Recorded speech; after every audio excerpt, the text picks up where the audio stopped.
3 Lilli ja 5 Parvi. Sen jälkeen lähdetään luettelon mukaan. 46 on poissa ja 47 tulee sitten takaisin.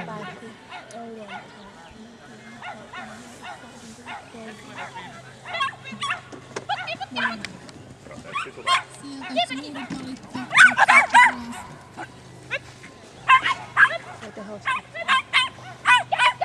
Ja muistattehan kilpailijat, että kilpailunumero näkyy vilkkutulette radalle. Täällä on sen verran luokkanousijoita, että numerot ei mene ihan järjestyksessä.